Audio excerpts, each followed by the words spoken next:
ပင်းလေးထိုးနေတာဖြစ်ပါတယ်လို့နော်ကာပင်းလေးထိုးတာကိုကာပင်းဘယ်လိုလေးထိုးရမလဲမသိတဲ့လူပြပေးမယ်နော်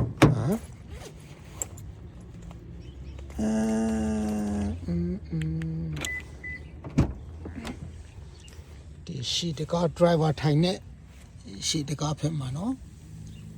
မမြေရမ်းပါတယ်ရှိပင်း36နောက်ပင်း36နော်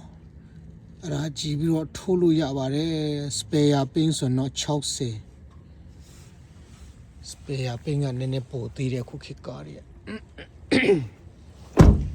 ကိုဟာကိုလေရော့ရင်အိမ်မှာလေထိုးလို့ရပါတယ်ဒီဆက်လေးอ่ะနော်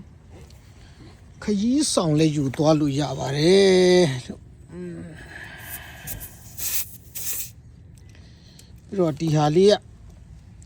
ကလေထိုးရုံတက်မဟုတ်ဘူးဒီကောင်ပါလဲဆိုတော့ဘက်ထရီသေးတာတွေပါတယ်ဆိုရင်ဒီကောင်နဲ့ဒီမှာဘက်ထရီနှိုးရအောင်နော်ဒီဟာနဲ့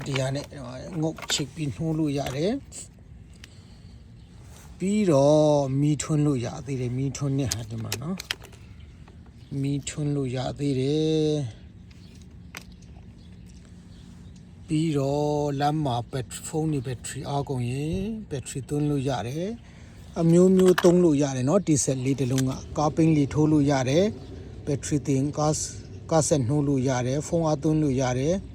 ညတွေပါတယ်မှာဆိုဒါလေးနဲ့မိထွန်းလို့ရသေးတယ်စေးတဲ့သိမ့်မကြီးပါဘူး